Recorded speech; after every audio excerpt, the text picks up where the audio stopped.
आवाज आपकी, खबर हमारी। आप देख रहे हैं न्यूज 24 उल्लासनगर। विट्ठलवाड़ी में सरकारी जमीन पर कब्जे की साजिश, रात रात जेसीबी से तोड़ी गई दीवार। उल्लासनगर के विट्ठलवाड़ी क्षेत्र में एक नया विवाद खड़ा हो गया है। सरकारी जमीन पर कब्जा करने की कोशिश का एक गंभीर मामला सामने आया है। बताया जा रहा है कि भूमाफियों ने रात के समय जेसीबी की मदद से सरकारी बोर्ड और कंपाउंड वॉल को तोड़कर जमीन की साफ सफाई करके कब्जा करने का प्रयास किया। शिवसेना उल्लासनगर महानगर प्रमुख राजेंद्र चौधरी ने इस घटना पर तुरंत संज्ञान लेते हुए प्रांत अधिकारी से मुलाकात की और लिखित शिकायत दर्ज कराई। उन्होंने प्रशासन से इसी मामले में त्वरित कार्रवाई की मांग की है। चौधरी का आरोप है कि यह पूरी साजिश भूमाफियों द्वारा रची गई है और इसमें कुछ सरकारी कर्मचारियों की मिलीभगत भी हो सकती है। घटना से जुड़ी जमीन सिटी नंबर 32 और क्रमांक 1221, 1223 और 1224 है, जो पूरी तरह से सरकारी है। इस जमीन पर तहसीलदार द्वारा बोर्ड और टीन की दीवार लगाकर घेराबंदी की गई थी, लेकिन भूमाफियों ने इस सुरक्षा को तोड़ते हुए कब्जे की कोशिश की। राजेंद्र चौधरी का कहना है कि अगर इस पर तुरंत कार्रवाई नहीं की गई तो सरकारी जमीन पर अवैध कब्जे की घटनाएं और बढ़ सकती है।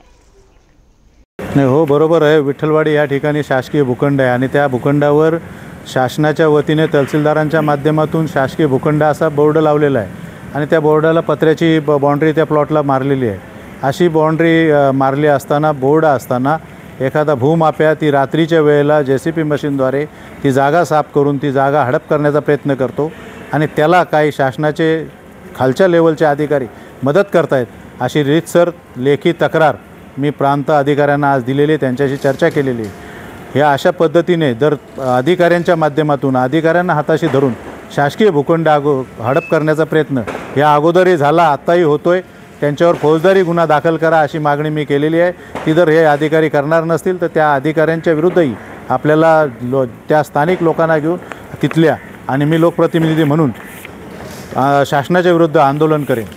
उल्हासनगर शहरामध्ये सातत्याने अशी जी भूमाफिया डोकं वर काढतात, नक्की याच्यामध्ये कोणाची ताकद आहे? नाही, याच्यामध्ये सगळ्याच लोकांची ताकद आहे। ज्याला एक झटपट पैसे कमवायचे असतात आणि ह्या अगोदर असे प्रकार झालेले आहेत। उल्हासनगरमध्ये सगळ्यात जास्त महाराष्ट्रामध्ये शासकीय जमिनी हडप केल्या गेल्यात आणि लोक त्या जमिनी हडपून कोट्यवधी रुपये कमवलेले आहेत लोकांनी।